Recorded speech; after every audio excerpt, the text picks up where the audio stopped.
Assalamualaikum warahmatullahi wabarakatuh. Terima kasih telah berkunjung ke channel Batak Muslim. Bagi yang telah subscribe, terima kasih banyak. Bagi yang belum subscribe, bantu channel ini untuk berkembang dengan subscribe. Jangan lupa bunyikan loncengnya, supaya berkembang dan semakin mantap channel kita ini.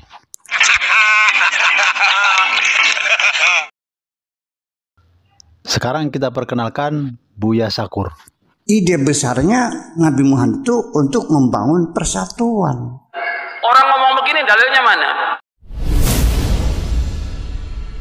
Jadi kalau kita berbicara tentang Islam, harus ada dalil pendukung yang mengatakan pendapat kita itu.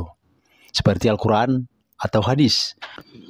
Jangan ngarang, jadi harus punya dalil. Tidak boleh menggunakan akal sendiri, menebak-nebak dan mempunyai asumsi sendiri. Jadi di mana dalilnya bahwa ide besar Nabi Muhammad datang untuk menggalang persatuan? Di mana? Al-Quran menyebutkan inilah alasan kenapa Nabi Muhammad diutus. Di Al-Baqarah ayat 151. Sebagaimana kami telah mengutus kepadamu seorang rasul dari kamu yang membacakan ayat-ayat kami, menyucikan kamu dan mengajarkan kepadamu kitab dan hikmah, serta mengajarkan apa-apa yang belum kamu ketahui. Jadi untuk itu Nabi Muhammad diutus. 1. Membacakan Al-Quran. 2. Menyucikan manusia. 3. Mengajarkan kitab dan hikmah. 4. Mengajarkan segala yang belum diketahui manusia tentang akhirat. Itu tujuan Nabi Muhammad diutus menurut Allah Subhanahu wa Ta'ala. Kemudian Nabi Muhammad SAW dalam sebuah hadis mengatakan, sesungguhnya aku diutus untuk menyempurnakan akhlak yang mulia. Jadi Nabi Muhammad mengatakan bahwa beliau diutus untuk menyempurnakan akhlak yang mulia, yaitu akhlak kepada Allah, akhlak kepada manusia, akhlak kepada lingkungan. Akhlak kepada Allah itu ya tauhid, mengesahkan Allah. Qul huwallahu ahad, Allahus samad, lam yalid walam yulad walam yakul lahu kufuwan ahad. Kemudian akhlak kepada manusia itu adalah berbuat kebajikan, saling tolong menolong. Kemudian akhlak kepada lingkungan, baik hewan, tumbuhan, material, tidak boleh dirusak. Hewan tidak boleh dianiaya, material dan alam itu tidak boleh dirusak.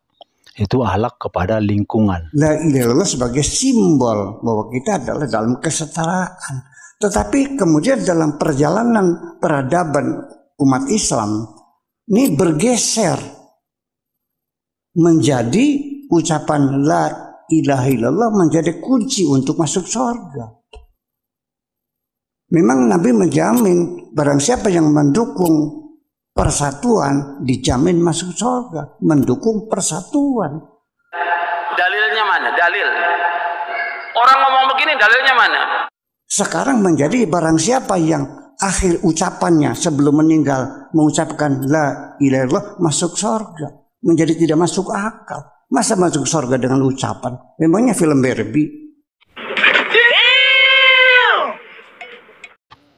Tidak masuk akal bagaimana? Ini adalah dari hadis Nabi Muhammad SAW. Dari Muadz bin Jabal radhiyallahu anhu. Ia berkata, Rasulullah SAW berkata, siapapun yang akhir ucapannya kalimat la ilaha illallah, maka ia masuk surga. Hadis ini diriwayatkan Imam Abu Daud. Jelas hadisnya. Perhatikan kata di akhir hidupnya. Berarti ini adalah pada saat sakaratul maut. Coba aja nanti pada saat sakaratul maut, bisa nggak mengucapkan kalimat la ilaha illallah kalau tidak terbiasa dengan ucapan itu, kalau tidak mengerti tentang ucapan itu, tentang kalimat la ilaha illallah? Bisa nggak? Bisa tidak nanti orang yang kerjanya hanya menggalang persatuan, kemudian pada saat sakaratul maut, dia bisa mengucapkan kalimat la ilaha illallah tanpa melaksanakan sholat, puasa, zakat, dan haji, atau berbuat kebajikan? Bisa nggak dia? Untuk itulah umat muslim senantiasa berzikir, mengingat Allah dalam keseharian, kemudian melaksanakan perintah Allah Subhanahu wa Ta'ala yang perintahkan Al-Quran dan As-Sunnah, seperti sholat 5 waktu, sholat wajib, kemudian ditambah sholat sunnah, sholat tahajud, kemudian melakukan puasa di bulan Ramadan.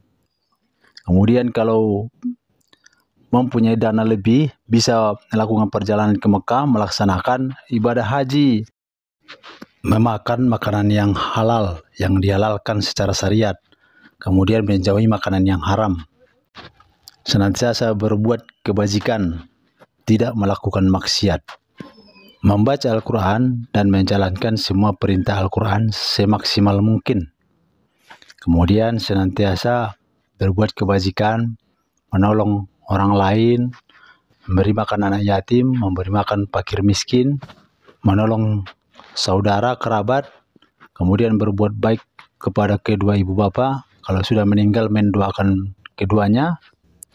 Jika sudah ajal tiba, seperti di Al-Quran surah As-Sajdah ayat 11, katakanlah, malaikat maut yang diserai untuk mencabut nyawamu akan mematikan kamu, kemudian kepada Tuhanmu kamu akan dikembalikan. Setelah semua itu dikerjakan, kita berharap pada saat ajal kita dicabut oleh malaikat atas perintah Allah Subhanahu wa Ta'ala, maka kita bisa mengucapkan la ilaha illallah di akhir perkataan hidup kita, di akhir kalimat terakhir sebelum kita meninggal. Itu maksud dari hadis yang mengatakan bahwa la ilaha illallah itu kunci masuk surga. Itu artinya. Terima kasih sahabat-sahabat telah menyaksikan channel ini sampai selesai. Sampai bertemu di topik yang akan datang, topik berikutnya. Assalamualaikum warahmatullahi wabarakatuh.